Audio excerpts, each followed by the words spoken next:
What's up, MMA fans? Welcome back to MMA Action Hub. LLIA Topuria isn't interested in NO1 contender. Fight against Arman Tsarkyan. Before we continue, make sure to subscribe. Now let's begin.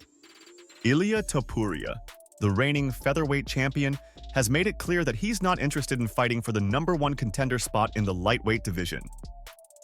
Despite Arman Tsarkyan being a highly ranked opponent, Topuria's focus is firmly set on a title fight. According to his team, LLIA wants a championship fight, not a contender match. This bold move aligns with Topuria's confidence and ambition as he plans his next steps in the UFC's lightweight division. In a recent training session, LLIA Topuria was spotted sparring with fellow UFC fighter Paul Hughes. The two showcased a high level of intensity and skill during their training.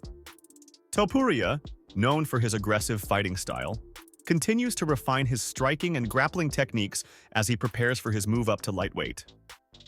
Hughes, also a top-tier fighter, provided valuable feedback to Topuria, helping him sharpen his skills for the challenges that lie ahead in the lightweight division.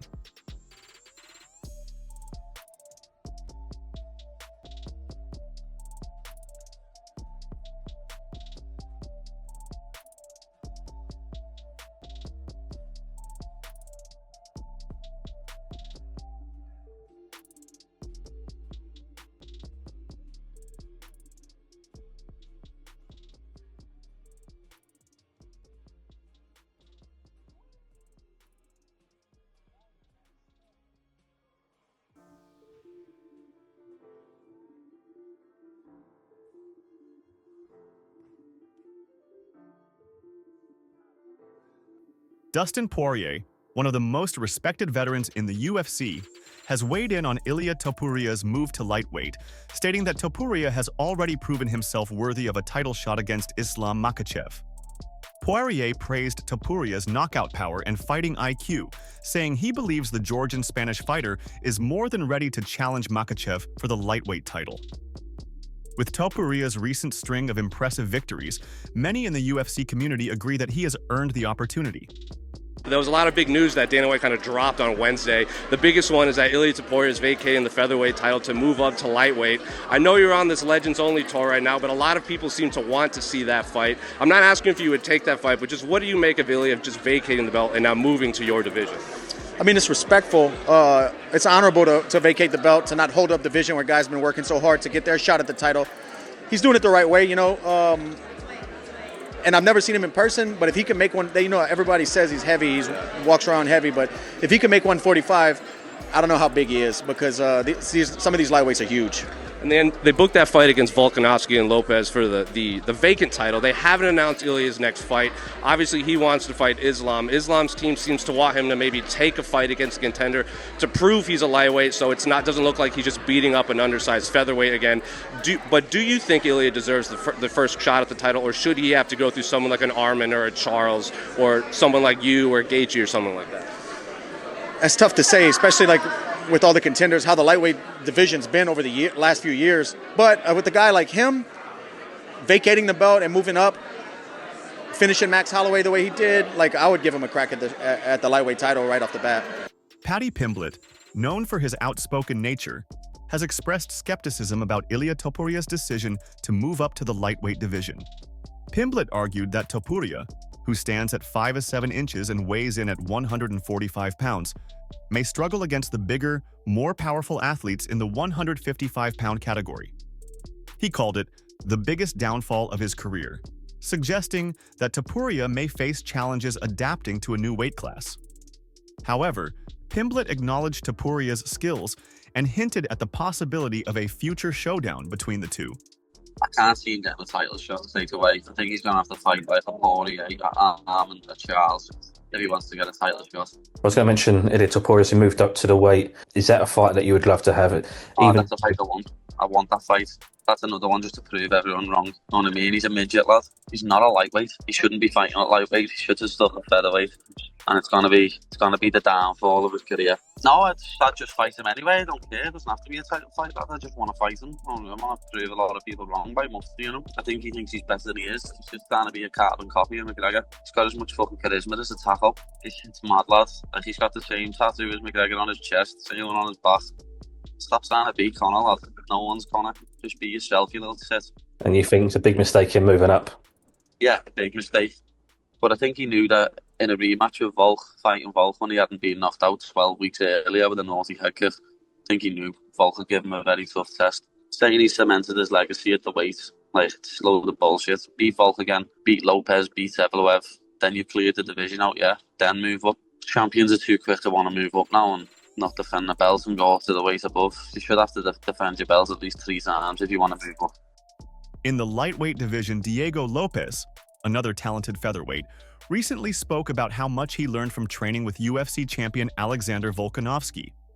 Lopes explained that Volkanovski's aggressive yet strategic approach to fighting has influenced his own style.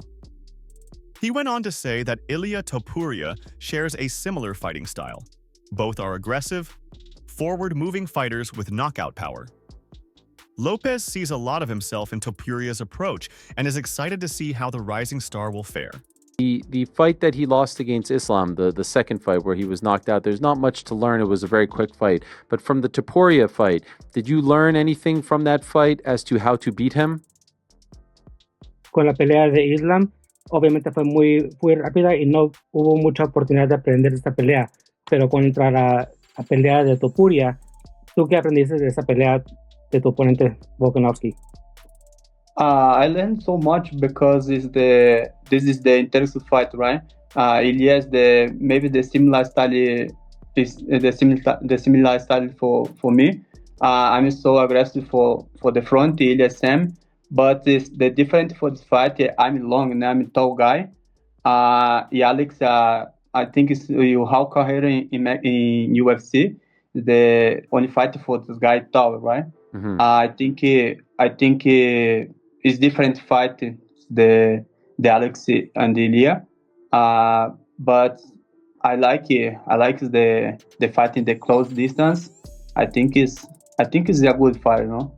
In those conversations, in the lightweight division, Conor, Michael part of them at Chandler all? recently discussed the Is it highly possible anticipated return of 2025 is the Conor year? McGregor, stating Connor's that he always a believes part of it, man. McGregor I mean, will eventually it's make gonna be his one of those comeback deals to where, the UFC. You know, My heart of hearts says he's coming back at some point, Chandler his road said. back to the UFC goes However, through me. Chandler, straight through Nashville, who has Tennessee, previously and shared the octagon with McGregor, added a note of caution.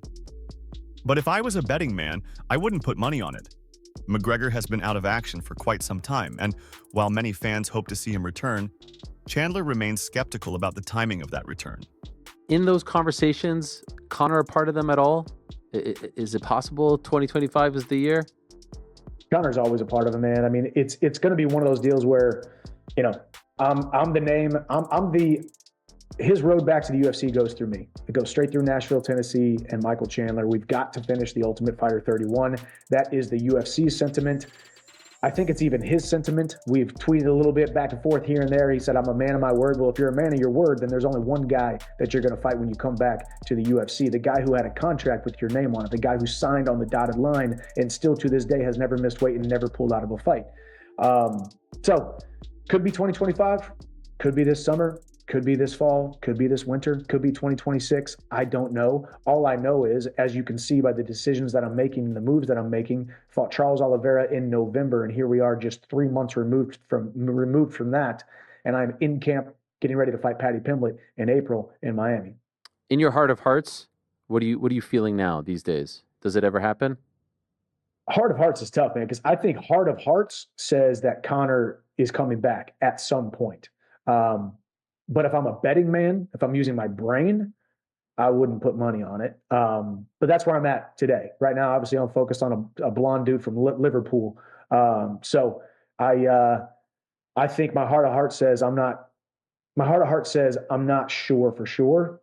But Conor's got to come back to his first love. The one thing that has given him every single shiny object that he is currently chasing, and taking all these side quests and side jobs and all these different things, every single thing that he has can be tied back in some way or another to the UFC, the opportunity that they gave him, the push that they gave him. And does he want his legacy to be, yeah, my last fight, I broke my leg and I touted the greatest comeback in combat sports history. I fooled everybody for a couple of years and then signed on the dotted line to fight Michael Chandler and then pulled out of the fight, never to return again. I don't think he wants his legacy to be that. Then again, I haven't walked a mile in that man's shoes, so I'm not going to say what he is thinking. But my heart of heart says he's coming back at some point. But if I was a betting man, I ain't putting money on it.